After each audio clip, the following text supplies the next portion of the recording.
है ए अनुपात बी एक अनुपात है, सी अनुपात डी एक अनुपात है, दोनों बराबर थे, इसलिए इन्हें हमने समानुपात में लिख दिया है। अब आपको यहाँ एक बहुत ही महत्वपूर्ण बात याद रखनी है कि समानुपात में इसे कहेंगे प्रथम पद, इसे कहेंगे द्वितीय पद, इसे कहेंगे तृतीय पद, इसे कहेंगे चतुर्थ पद, चौथा पद। अब बच्चों जो ये दोनों बीच में आ रहे हैं, क्योंकि ये दोनों, अब मैं इसे मिटाती हूं, अब आप देखिएगा कि क्योंकि ये दोनों बीच में आ रहे हैं इसलिए ये कहलाएंगे मध्य पद, और ये दोनों किनारे पर आ रहे हैं इन्हें हम कहेंगे बाह्य पद। जैसे कि दोबारा देखिए, ये बीच के हैं तो मध्य पद, और ये बाहर के हैं तो ये कहलाएंगे बाह्य पद। जैसे कि फॉर एग्जाम्पल 9:6 समानुपात था 36:24 के, तो यहां पर मध्य पद है 6 और 36, ये रहा, और बाह्य पद है 9 और 24। तो आशा है कि ये आपको समझ में आ गया होगा। ऐसे ही 1:2, इसमें मध्य पद है 2 और 3, ये लिख दिया, बाह्य पद है 1 और 6। आप चाहें तो इस प्रकार से चिन्ह भी लगाकर दिखा सकते हैं मध्य और बाह्य पदों को। अब यहां एक सारणी दी हुई है बच्चों, समानुपाती पद है। अब आपको देखिए, ये आपकी किताब में भी दी हुई है यही सारणी, और आपको अपनी कॉपी में बनानी है और इसे हल करनी है। ठीक है, कैसे? तो पहले में समानुपाती पद दे दिए मैंने, एक, आप देख रहे होंगे ये 1, 2, 3 और ये 4। तो बाह्य पदों का गुणनफल पहले तो निशान लगा लें, ये बाह्य, ये मध्य।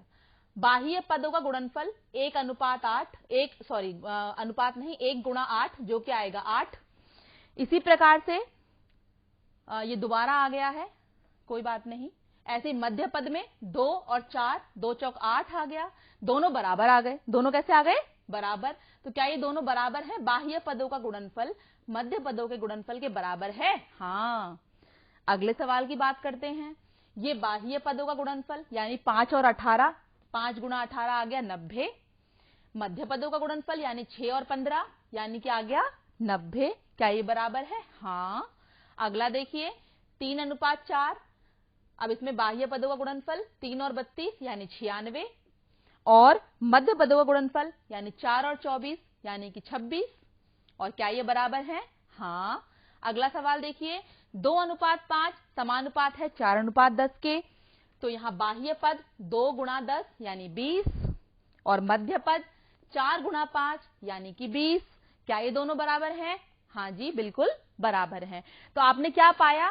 प्रत्येक स्थिति में समानुपाती पदों में बाह्य पदों का गुणनफल मध्य पदों के गुणनफल के बराबर ही आ रहा है हर बार।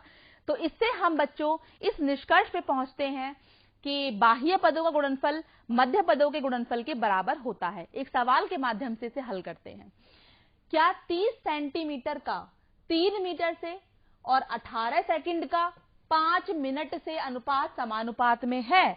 तो बच्चों बहुत ही महत्वपूर्ण सवाल है। पहले तो देखिए, ये मीटर है, ये सेंटीमीटर है, दोनों की राशियां समान नहीं है। हमने पिछली कक्षा में बताया था कि राशियां आपकी समान होनी चाहिए दोनों। तो पहले तो अब आप देखेंगे कि 3 मीटर है, 1 मीटर में होते हैं 100 सेंटीमीटर, तो 3 मीटर में हुए 300 सेंटीमीटर। तो एक तरह से सवाल पूछ रहा है, क्या 30 सेंटीमीटर 3 मीटर, यानी यहां पर लिखा हुआ है, इसे यहां लिखेंगे 300 सेंट, अब दोनों ही सेंटीमीटर बन गए, ये भी सेंटीमीटर और ये भी सेंटीमीटर। तो क्या ये बराबर हुआ किसके? अब दूसरा देखिए, ये सेकंड है, ये मिनट है। अब आप जानते हैं 1 मिनट में 60 सेकंड होते हैं, 5 मिनट में होंगे 5 × 60 यानी कि यहां आ गया 300 सेकंड। तो दोनों को ही सेकंड बनाइए, तो ये बन गया 18 सेकंड, इसे भी यहां से हटा देंगे, अनुपात डाल के यहां लिखेंगे 300। तो 30:300, 18:300 पूछ रहा है, क्या ये बराबर हैं? यानी कि क्या ये समानुपात में है? ये फिर से यहां से हटा देंगे, यहां आएगा 300। तो बच्चों चेक कैसे करते हैं? अभी आपने एक रिजल्ट देखा था, क्या था वो रिजल्ट? रिजल्ट ये था कि मध्य पदों का गुणनफल बराबर आना चाहिए बाह्य पदों के गुणनफल के, यही था ना? तो यहां पर ये आपके मध्य पदों का गुणनफल बाह्य पदों के गुणनफल के बराबर आना चाहिए। तो इसे एक बार मिटा देते हैं हम लोग, कंफ्यूजन होगी। तो देखिए यहां पर निशान ऐसे आएगा, ये है मध्य पद, यहां पर 300 आएगा, और ये है बाह्य पद यहां तक। ठीक है बच्चों? तो बाह्य पद मध्य पद में आ गया 300 और 18, ये रहे मध्य पद, ये रहे 300 और 18। जब आपने गुणा करी आ गया 5400। बाह्य पदों में ये आ गया आपका 30, इसको तो काट देंगे ना, ये 30 और 300, 30 और 300 को गुणा किया, ये आ गया 9000। क्या बच्चों ये दोनों बराबर हैं? ये दोनों बराबर नहीं है, इसलिए ये दोनों समानुपात में भी नहीं होंगे।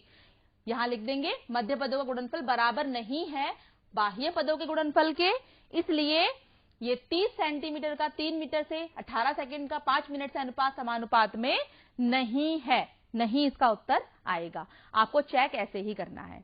जैसे कि चलिए एक सवाल इसकी और हल करते हैं। 6 18 x 15, 6 18 x 15 समानुपात में हैं, दे रखे हैं ये समानुपात में, x का मान ज्ञात कीजिए। तो देखिए बच्चों 6 18 x 15, तो पहले क्या करेंगे आप, ये बाह्य पद है और इसके बाद 6 और 15 और 18 और x आपके मध्य पद हैं। आप जानते हैं जब भी कोई जो नंबर समानुपात में होंगे तो मध्य पदों का जो गुणनफल है वो बाह्य पदों के गुणनफल के बराबर ही आएगा। तो यहाँ इनकी जगह पे लिख दीजिए मध्य पद यानी 18 गुणा x, बाह्य पद यानी 15 गुणा 6, ये बराबर आने चाहिए। अब आप जानते हैं इस x को निकालना है तो ये 18 आपके बटे में चला जाएगा।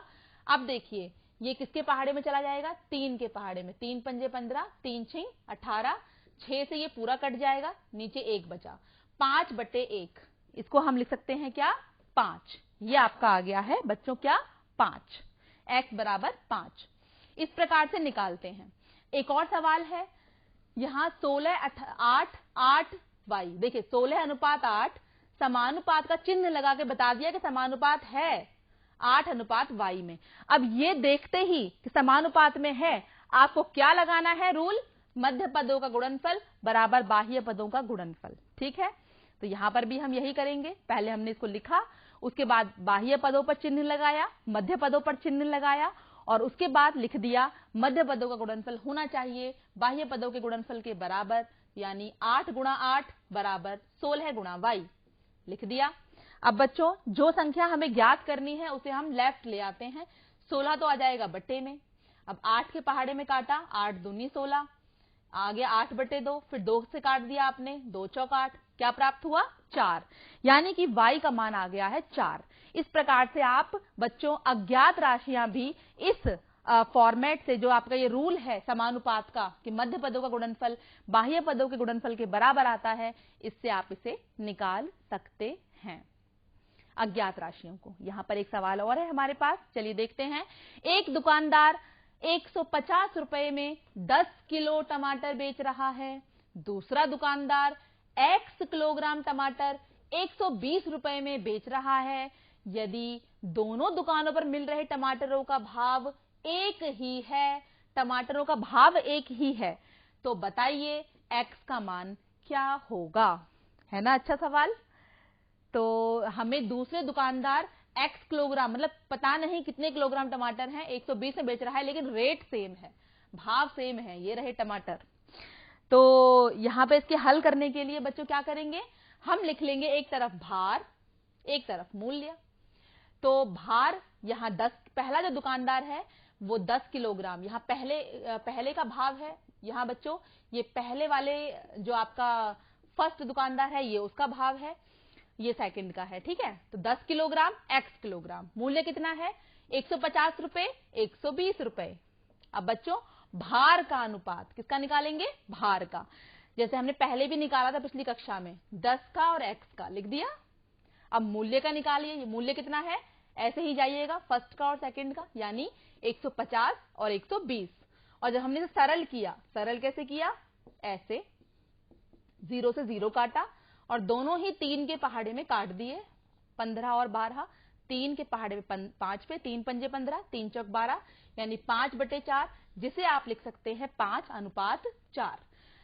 तो बच्चों अब ये देखिए, दोनों दुकानों पर जो टमाटर मिल रहे थे उनका भाव तो एक ही है, भाव एक है, इसका मतलब ये समान होंगे, यानी समानुपात होंगे। 10 अनुपात x समानुपात है 5 अनुपात 4 के। फिर क्या करना है, वही बाह्य पदों का गुणनफल बराबर होगा मध्य पदों का गुणनफल, ये रहे मध्य वाले 5 गुणा x, ये रहे बाह्य वाले 10 गुणा 4। अब इसे हल करना है आगे। x का मान ज्ञात करना है, तो 10 गुणा 4 के बटे में पहुंच गया है आपका 5, क्योंकि गुणा की संख्या भाग में जाती है। 5 के पहाड़े में कट गया है 2 पे, 2 चौक 8, यानी x का मान क्या आ गया आपका? x का मान आ गया है 8। यानी दूसरे दुकानदार ने बताया था 8 किलोग्राम टमाटरों का मूल्य 120 रुपए, तभी तो भाव समान आएगा, है ना। अच्छा सवाल। यह आपके व्यवहारिक ज्ञान से रिलेटेड है।